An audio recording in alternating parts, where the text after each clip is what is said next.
Welcome back to The Heat. We're discussing the economic recovery in Côte d'Ivoire following years of turmoil. Let's get back to our panel right now. Let's go to Eta Iwana.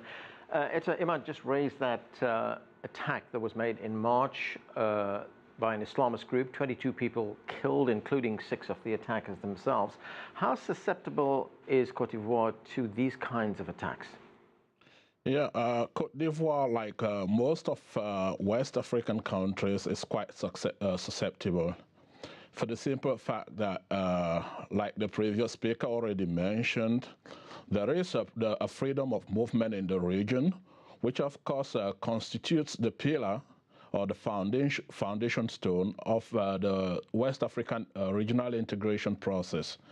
And like we know, Côte d'Ivoire is surrounded by a couple of very volatile nations like Mali, Burkina Faso, and this region also shares a border with the Sahel region, which is a free zone for different terrorist organizations. I mean, there is the free flow of arms in the region, and all of these terrorists have easy access to Côte d'Ivoire. And like he already mentioned, the colleague already mentioned, Côte d'Ivoire was not prepared for these kinds of attack. I mean, it used to be a problem for other neighboring states like Mali, and the Ivorians were not prepared. And I just want to say the Ivorian army, from my own perspective, it's still an army that is still under construction. I mean, this is a former militia group that has been transformed into the national army following the accession of Alassane Ouattara to the helm of power. Now, there is a lot that still needs to be done, and for Côte d'Ivoire to be able to face this new challenge, of course, they need the support of the nation, but they need the support of the people as well. I mean, the Ivorian people. And as long as this process of national reconciliation is not taken seriously or it's not achieved, it will be difficult for the state or the army to face the terrorists. Of course, most armies in the region benefit a lot from informants within the civilian population. And the Ivorian army cannot rely only on the people of the north. They need the people of the south as well. But the trust between the people of the south and the current Ivorian army is broken. And this needs to be fixed for the Ivorian army to effectively face the threat of terrorism. Why? For the simple reason that most terrorists are enmeshed into the civilian population, and it's difficult to fish them out. So you need the support of the civilian population quite often to be able to identify these people. Okay, I want to turn now to the country's economic future. And Inyaka, has Ivory Coast, Côte d'Ivoire, been able to attract the kind of foreign investment that it needs? We know that China is invested in the country. China is, in fact, involved in the electrical infrastructure upgrading of the country. But does it get any other kinds of investment? Oh yes, yes. On this, this is Mr. Ouattara is good at that.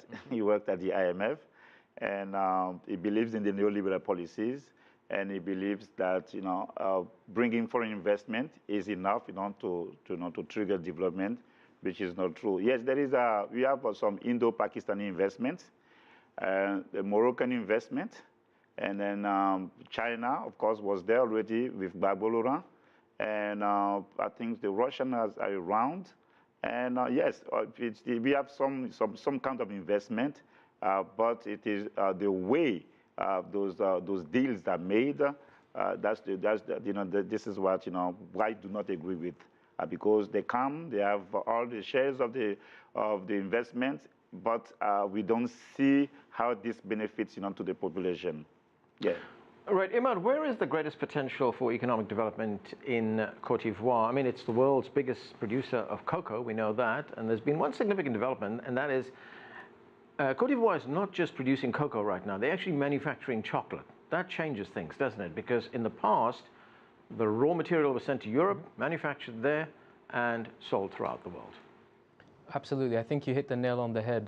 There are tremendous opportunities, and I think the government is certainly keen to diversify away from what it sees as traditional strong sectors for the economy. One key sector that you rightly mentioned is the one of the processing. So processing of agricultural products or processing of primary materials which the country has. And you're going to see a lot of investment, both state-funded investment, but also FDI, foreign direct investment, made towards those specific areas, which have tremendous growth potential and which could generate potentially jobs, local jobs, and help the economy. I think another interesting sector that a lot of people are looking at now is mining as well, particularly gold. That sector seems to be relatively new and underdeveloped in comparison to others, but people are really taking an interest in it. And I think finally there's always the energy sector and telecoms, which are separate sectors, but where there is a lot of interest from foreign direct investment. You mentioned the Chinese. I think it's also worth mentioning the British and the Americans and the French, who are keen to invest in those sectors. You also had, as the previous speaker mentioned, the Moroccans, who have very strong links politically to the current administration, and as a result, they're investing in those sectors. So I think you're seeing a proactive strategy from the current government to diversify away from traditional sectors, particularly when it comes to, as I mentioned, the processing of raw materials, mining, energy, and telecoms. These are really the key growth sectors at the moment. Okay, Nyaka? Yes, I wanted to rectify something. This is what I was talking since the beginning of the show. Yes, we heard that there was a company that is processing cocoa in Ivory Coast, and then everyone was excited. But the company is created by the French, and I believe the name of the company is Semois, and then 6 million euros that Ivory Coast could have found that money, but it is processed by French interest and French investment and French company, to serve or to serve whatever customers are in the region, but the state of Ivory Coast does not have any share in that company. So, I'm going to take the opportunity to talk about what is really at stake in Ivory Coast. Beyond the political crisis, beyond the electoral stalemate, in Ivory Coast, the country is divided beyond Ivoirité versus Chart of the Northerners. Ivory Coast is divided into two groups.